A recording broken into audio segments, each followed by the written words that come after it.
Estoy muy triste hoy para estar aquí con ustedes, hablando de las cosas que están pasando aquí en Racine Lutheran High School. It's a sad day for me today to have to come and talk to you about the documented incidents and acts of hate that are happening and have happened at Racine Lutheran High School here in Racine, Wisconsin. First, let me just say that there's been an effort by some to intimidate and persecute and demonize the students who have come forward. Let me tell you that these students are exceptional, and they represent everything that Lutheran tradition and gospel and values represent.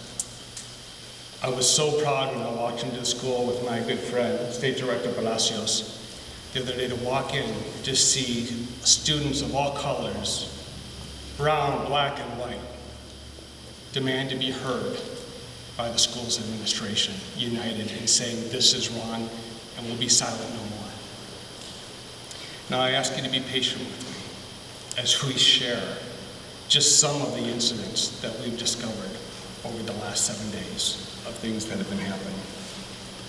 Now initially we were contacted by parents and students requesting assistance after an incident occurred at a homecoming event last week, in which students who are encouraged to make t-shirts to show their school pride, etc., showed up wearing Trump wall t-shirts, and in the photo, making gang signs at a Hispanic student who took the photo, and making very unacceptable remarks.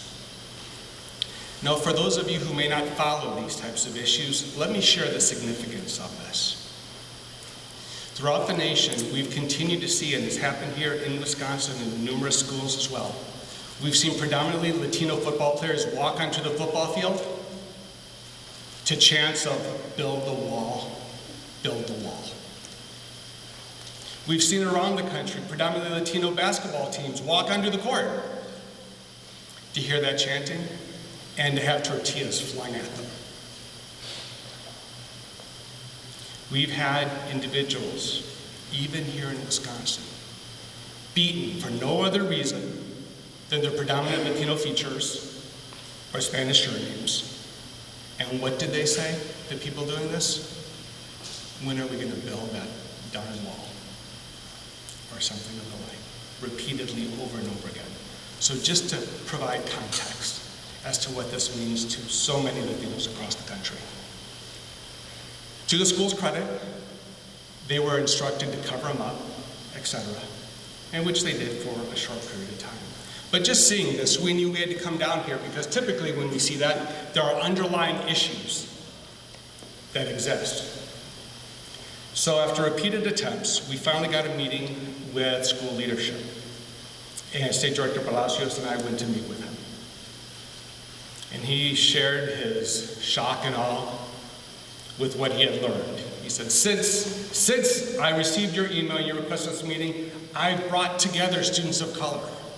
And it's only now that I'm learning of the events and the dehumanizing things that are happening at the school. I had no idea. I'm shocked. We talked about the photo and what it meant, etc. And I asked him if he'd ever seen it before, and he said no, and he asked to see it. So we went through a series of things and items that we recommend and have partnerships with and expertise in to help the school overcome this challenge, seeking to work collaboratively, right, together. And we left that meeting thinking that we had a partner. And shortly thereafter, State Director Palacios and I realized and were told and showed proof that a number of the statements we had heard were falsehoods in an attempt to cover up how long these things have been happening, when they knew, what they knew, and when they knew it. And as we continued to meet with parents and students, more and more came out. Getting questions, is this acceptable for a teacher to walk up and do this to me? Because it's been happening for years.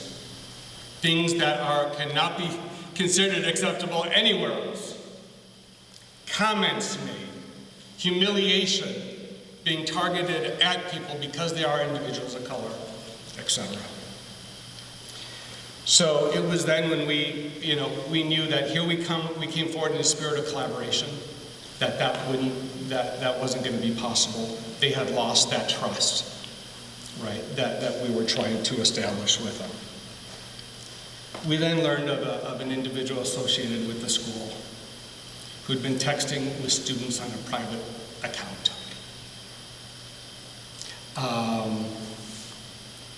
Insinuating that individuals should not come forward and report what they were seeing and what was happening. And actually making a veiled threat against one student that he knew was providing information. I'm going to show you an image now of that text that I received from multiple sources. Okay. And we'll walk through the conversation together. Once again, all these images are available online on our website, studentsfordignity.org, using the number 4. So in this line right here, the individual saying, "What is," and there is a student's name there, "say," and the response, "Nothing." Nobody is. Someone said that he was gone, was the response from this individual associated with the school. You got to remember that this is the biggest moment in, and we redacted the student's name, and he's just trying to do this to the absolute most, and all he wants is clout.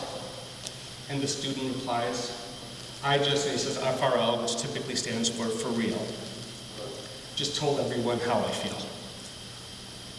And the response was, "I can't wait to catch his in traffic." Now that wouldn't make sense to most people. What does that mean? I can't wait to catch his in traffic. Well, the reason that is pertinent here is this individual is also a member of law enforcement. And there's an active investigation going on by the police department against that individual who's currently affiliated with the school. And as we continue to talk with the students and the parents and learn more and more about what's happened, about how they've gone to school leadership, asking for action and failing to see it, as we've seen it documented through emails, etc. Yesterday, we received another image, once again from multiple sources, of something that had been etched into a boys' bathroom stall door there at Racine Lutheran High School. We redacted the word on top as it is incredibly offensive, but we can show members of the media the actual photo, right? It's an incredibly insensitive and derogatory term towards our black brothers and sisters, and below it, a swastika. There can be no doubt of the challenges that are there at the school. But I can also say, without question, there is incredible potential and beauty there, and I know that because of the people you see standing behind me.